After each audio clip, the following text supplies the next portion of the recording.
Quando a gente começa a estudar a física, a gente percebe que muito das ideias da física, os conceitos físicos que a gente tem que expressar, a linguagem que a gente tem que usar é a matemática.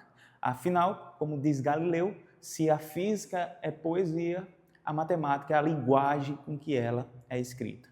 Então, pessoal, muitas das propriedades que a gente estuda lá na matemática vai fazer sentido aqui para a gente na física, representando alguma coisa, alguma grandeza. E dentro das propriedades que a gente estuda na matemática, quando a gente estuda funções, a gente está representando uma grandeza em função da outra. E é isso, basicamente, que aqui na física a gente estuda. Por exemplo, quando eu quero mencionar, ou seja, medir a posição de um objeto em função do tempo, ou seja, observar como é que a posição de um corpo muda à medida que o tempo passa, a gente consegue escrever isso através de uma função. E uma das propriedades que a gente estuda das funções é a inclinação de uma reta num gráfico. Então a ideia aqui desse vídeo é a gente ensinar vocês a calcular a inclinação de uma reta num gráfico onde a variação é constante, ou seja, a gente vai estudar um gráfico da função de primeiro grau.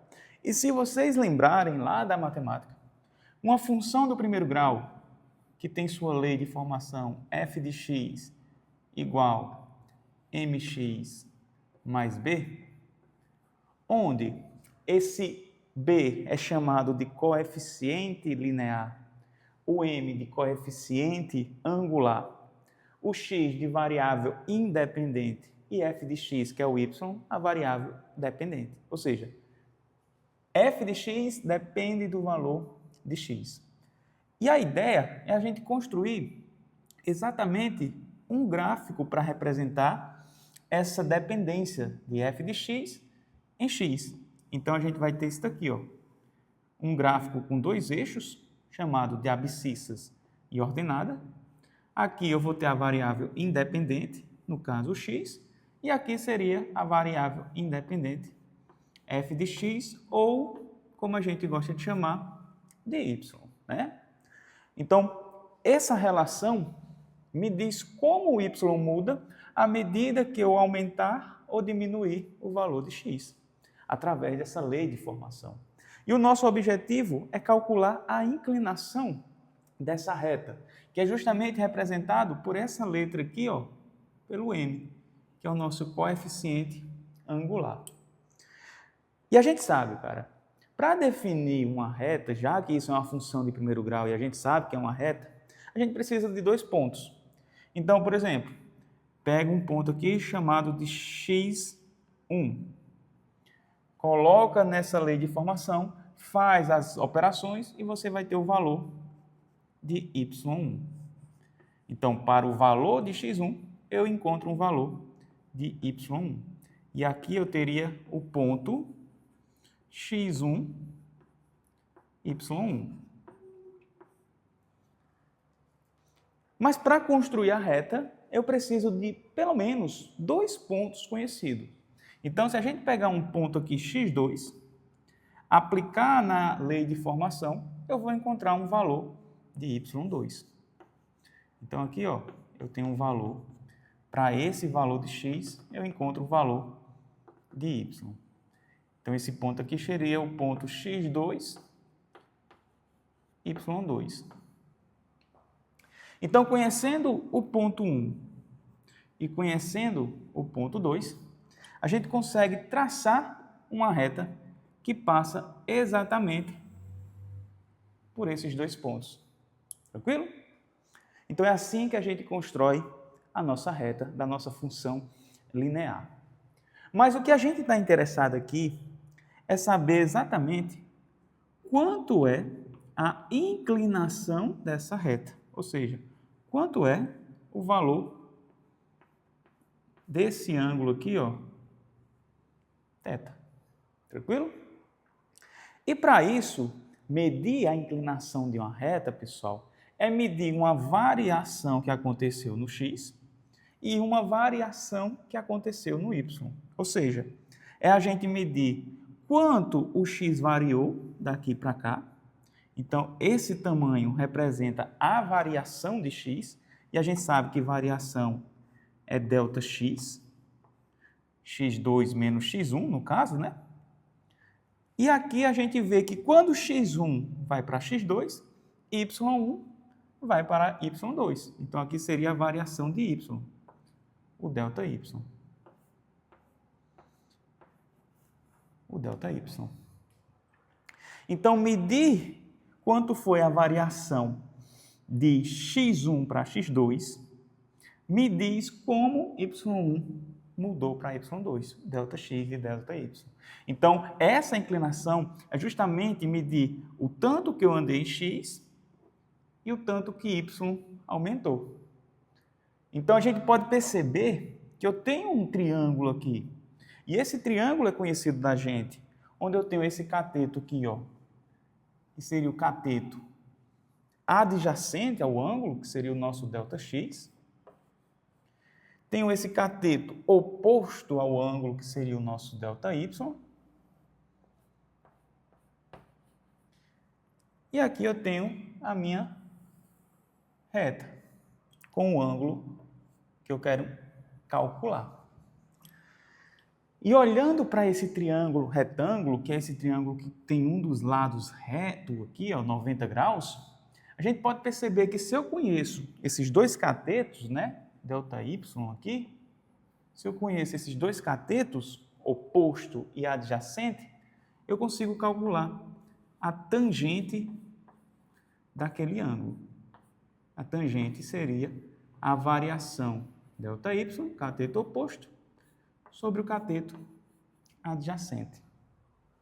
Mas perceba que quando você calcula a tangente desse ângulo, você está calculando exatamente a variação de x e y, ou seja, a inclinação dessa reta. Então, calcular a inclinação de uma reta na função de primeiro grau, inclinação da reta, é você calcular a tangente do ângulo. Olha que legal, cara. E aí você está representando essa inclinação pela letra M. Então, daqui, M é a própria inclinação, ou seja, é a tangente, o ΔY, sobre o ΔX. E aí você pode abrir essa expressão para encontrar o M igual ΔY, y2 menos y1, ΔX, x2 menos x1. E aí você acha quanto foi a inclinação dessa reta. E a interpretação que você tem que ter é o seguinte: se eu variar de x1 para x2, o meu y varia de y1 para y2. Então, essa conta está dizendo que para cada variação de x, acontece uma variação também em y. Y depende de x. A variação de y depende da variação de x. E a conta que você tem que fazer é justamente medir quanto foi essa variação em y por essa variação em x. E a gente utiliza da matemática calculando a tangente desse ângulo, que seria esse cateto oposto sobre o adjacente, para calcular essa inclinação. E aí você aprende isso na matemática. Só que qual é o significado que você vai dar para isso agora? Por exemplo, se você trocar y por espaço, então se você trocar isso daqui por espaço e trocar x por tempo, você vai me dizer exatamente quanto foi a mudança de posição do objeto, ou seja, o objeto saiu da posição 1 para a posição 2. Então, aqui você tem um deslocamento, ΔS. Em contrapartida, o objeto saiu do tempo 1 para o tempo 2. Ou seja, você teria aqui um ΔT. E aí, fazer ΔS por ΔT seria velocidade, cara. Uma aplicação para a gente. Então, por exemplo, um movimento retilíneo uniforme, você calcular a velocidade de um objeto a partir do gráfico da posição, em função do tempo, é só você fazer a inclinação da reta. ΔY por ΔX ou ΔS, no nosso caso, sobre ΔT. E isso significaria o seguinte, que se eu tivesse um deslocamento aqui de 10 e aqui de 2, isso daria uma inclinação para a gente, M seria 10 por 2 igual a 5. Então, se a gente estivesse falando de posição, significaria que a cada segundo que se passa no eixo do tempo, a minha posição muda 5 metros no eixo das posições. Então, passou um segundo daqui para cá, ele andou 5 metros. E se o movimento for uniforme, no próximo segundo, ele andaria mais 5 metros. E aí eu teria uma inclinação constante, ou seja, a velocidade seria constante, e aí a posição estaria mudando sempre o mesmo tanto. A variação da posição seria igual para a mesma variação de tempo, cara.